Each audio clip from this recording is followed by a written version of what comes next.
الا اذا جاءك المؤمنات يبايعنك على ان يشركن بالله شيئا ولا يسرقن ولا يزنن ولا يقتلن اولادهن، اور اپنے بچوں کو قتل نہیں کریں گی، اور چھٹی بات یہ کہ وہ تہمت ترازی سے بھی کام نہیں لیں گی۔ سورہ ممتحنہ کے آخر سے پہلے والی آیت ہے، اس کے اندر 6 باتوں کا ذکر ہے جس کے اوپر اللہ کے رسول صلی اللہ علیہ وسلم عورتوں سے بیعت لیا کرتے تھے۔ مزید بعض عورتوں سے بیعت یہ بھی لیا کرتے تھے کہ اگر کسی اولاد کا انتقال ہو جائے تو اس کے اوپر نوحہ اور ماتم نہیں کریں گی۔ بعض صحابیات سے آپ نے اس بات پر بیعت لی ہے کہ زمانے جاہلیت کی سج دھج کو ظاہر کرتے ہوئے بازار میں نہیں گھومے پھریں گی۔ تو حضرت ام عطیہ بیان فرماتی ہیں کہ آپ صلی اللہ علیہ وسلم سے جن عورتوں نے بیعت لیا تھا ان میں سے 5 عورتوں کے علاوہ یا 6 عورتوں کے علاوہ بہت کم عورتیں ہیں جنہوں نے آپ کے اس بیعت کو پورا کیا ہے۔ وہ کون عورتیں ہیں؟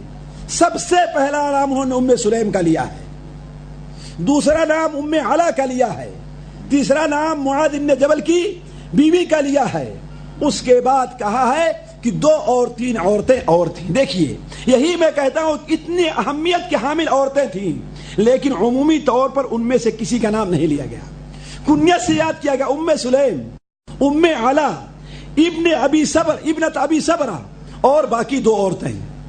کیوں؟ یہی اسی پر غور کر لیں جو ہم نے پہلے کہا تھا کہ عمومی طور پر ہمارا مشرقی معاشرہ جو ہوا کرتا ہے عورتوں کا نام صراحت سے لینے سے پرہیز کرتا ہے۔ یہ ام سلیم رضی اللہ تعالی عنہ جب اسلام قبول کر لی تو اب دعوت کی دین کی تبلیغ کے اندر مشغول ہو گئی۔ سب سے پہلا کام انہوں نے جو کیا ہے اپنے شوہر اور اپنے لڑکے کی اصلاح سے متعلق کیا ہے۔ ان کے شوہر مالک تھے، ان کے شوہر کا نام مالک تھا۔ جب انہیں معلوم ہوا کہ میری بیوی اسلام قبول کر لی ہے، اس کے پاس آتے ہیں اور کہتے ہیں تم نے جس شخص پر اسلام لایا ہے وہ شخص تو شراب کو حرام کرتا ہے اور ہم لوگ بغیر شراب کے زندہ کیسے رہ سکتے ہیں، لہذا میں اس کے اوپر ایمان لانے والا نہیں ہوں، لہذا تم بھی چھوڑ دو۔ لیکن ام سلیم رضی اللہ تعالی عنہا نے شوہر کو تو گواہ دینا گوارا کیا ہے لیکن اسلام کو ترک کرنا گوارا نہیں کیا، چنانچہ وہ ناراض ہو کر کے باہر نکل گئے۔ شام جا رہے تھے کہ راستے میں دشمنوں نے، لٹیروں نے انہیں قتل کر دیا۔ کن کو؟ ان کے شوہر مالک کو۔ شوہر کا غم تھا، بیٹا انس ابھی دودھ پیتا تھا یا اس مرحلے میں تھا کہ ابھی گود لیا جائے۔ انہوں نے اپنے بیٹے کو گود میں اٹھایا، اس سے محبت کا اندازہ کیجئے اور کہا کہ جب تک میرا بیٹا انس اپنے آپ میری چھاتی کو نہیں چھوڑ دے گا میں اسے دودھ پلانا نہیں چھوڑوں گی، اور جب تک انس مجھے اجازت نہیں دیں گے میں دوسری شادی نہیں کروں گی۔ 2 وعدہ کیا تھا۔ پہلا وعدہ کیا؟ جب تک انس خود دودھ پینا نہیں چھوڑیں گے میں ان سے اپنی چھاتی نہیں چھڑاؤں گی، اور جب تک انس ہمیں اجازت نہیں دیں گے میں دوسری شادی نہیں کروں گی۔ حضرت ام سلمہ رضی اللہ تعالی عنہا نے اپنے شوہر کے انتقال کے بعد انس ابن مالک کی تربیت کے اندر مشغول ہو گئی، بلکہ ان کا شوہر ابھی زندہ ہی تھے تو انس ابن مالک کو لا الہ الا، ابھی بولنا نہیں جانتے تھے، سکھایا کرتی تھی لا الہ الا اللہ، لا الہ الا اللہ، بیٹے کہو لا الہ الا اللہ، لا الہ الا اللہ۔ بدقسمتی سے یہ عادت ہماری ماؤں اور دادیوں میں پائی جاتی تھی، لیکن آج عام طور پر آج ماؤں سے اور ہماری بہنوں سے یہ عادت ختم ہو چکی ہے۔ وہ انہیں گانے ضرور سنائیں گی۔ مجھے یاد ہے 1983 کے اندر میں بامبے سے دلی کے سفر کر رہا تھا، ہمارے ساتھ ایک صاحب بیٹھے ہوئے تھے، ان کی ایک لڑکی تھی مشکل سے 7-8 سال کی تھی۔ وہ کہتی ہے، سامنے سیٹ تھی، کہتی انکل میں ڈانس کرنا بھی جانتی ہوں۔ کون سکھایا ہے اس کو؟ اگر گھر سے اسے تعلیم نہیں ملی تو کہاں سیکھی ہے اس نے؟ اور کہتی ہے انکل مجھے گانا بھی آتا ہے۔ آپ کو سناؤں گا نا؟ ہم نے کہا خاموش رہا. لیکن اپنے باپ کے پاس جا کر کیا کہتی ہے؟ دل کے ارمان آنسوؤں میں بہہ گئے. دیکھیں کتنی بڑی بچی ہے. بجائے اس کے اسے لا الہ الا اللہ بتایا جاتا، بجائے اس کے اسے قرآن مجید کی آیت یاد کرائی جاتی، بجائے اس کے کہ اللہ کے رسول اور صحابیات کے واقعات اس کے سامنے ہوتے، وہ کیا پڑھ رہی ہے؟ وہ بیچاری کیا جانے کہ دل کیا ہے، ارمان کیا ہیں، آنسو کیا ہیں، کیا جانے وہ. لیکن کہاں سے سیکھا ہے؟ ظاہر بات اپنے ماں اور باپ سے سیکھا ہے. لیکن ہماری مائیں اور بہنیں پہلے، مجھے اچھی طریقے سے یاد ہے، اچھی طریقے سے، بلکہ بسا اوقات بچوں کی تربیت کے سلسلے میں جھوٹ بولنے سے پرہیز نہیں کرتی تھی. مثال کے طور پر کسی بچے کو ڈرانا ہو، کوئی بچہ جھوٹ بولے اور بادل دکھائی دے تو کہیں دیکھو تم جھوٹ بولے، وہ دیکھو گناہ آ رہا ہے، وہ گناہ آ رہا ہے. بچے کو جھوٹ بول کے بھی ڈرایا کرتی تھی. یہ اس بات کی دلیل تھی.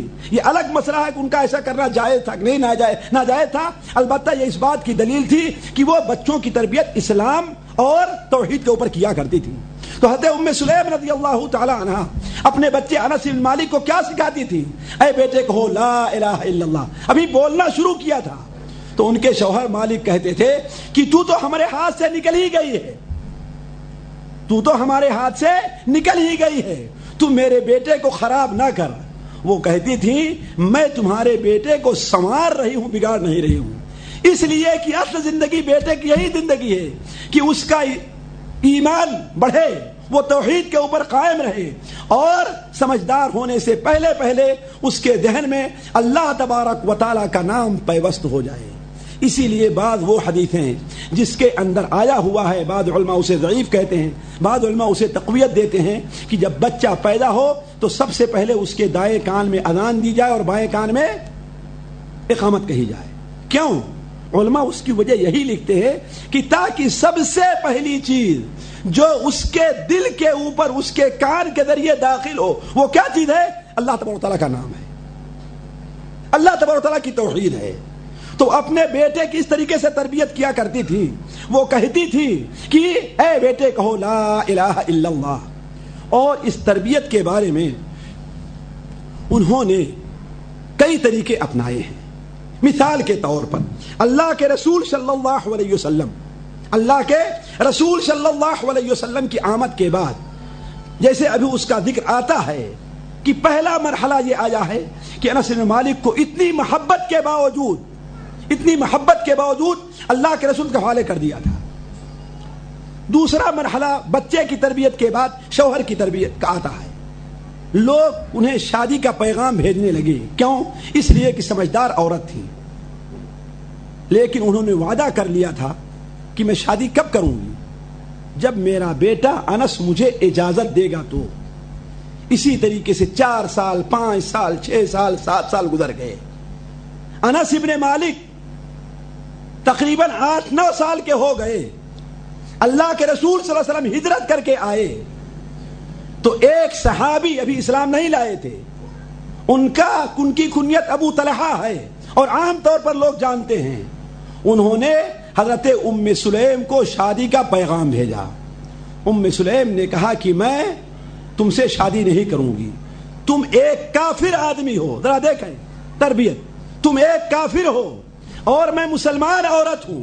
ایک مسلمان عورت کسی کافر کے عقد میں رہے جائز نہیں ہے. جبکہ بیٹیوں اور بہنوں یہ سمجھ لے، ابھی تک مسلمان اور کافر، مسلمان اور مشرک کا آپس میں ازدواجیت کا رشتہ جو ہے ابھی حرام نہیں قرار دیا گیا تھا. یہ تو بہت بعد میں حرام قرار دیا گیا ہے. کب؟ صلح حدیبیہ کے موقع پر. اس سے پہلے یہ چیز حلال بھی تھی.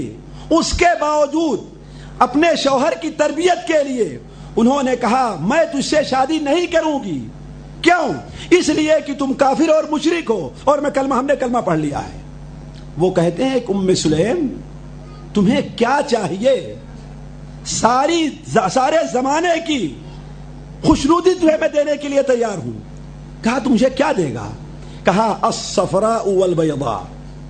الصفراء والبیضاء یعنی پیلی چیز اور سفید چیز. مراد کیا تھا؟ سونا اور چاندی.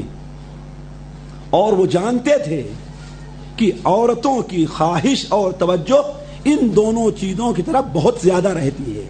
تبھی تو مسند احمد کے اندر جو حدیث ہے کہ اللہ کے رسول صلی اللہ علیہ وسلم نے ارشاد فرمایا کہ میں جنت میں داخل ہوا تو کیا دیکھتا ہوں کہ اس میں زیادہ تر فقیر اور مسکین لوگ ہیں، اور جہنم کے کنارے پہنچا تو کیا دیکھتا ہوں کہ اس میں جانے والی زیادہ تر عورتیں ہیں. لوگوں نے پوچھا کیوں؟ حضرت اللہ کے رسول صلی اللہ علیہ وسلم نے ارشاد فرمایا الہتہن الصفراء والبیضاء، سونے اور چاندی کی محبت نے انہیں اللہ تبارک و تعالی کے ذکر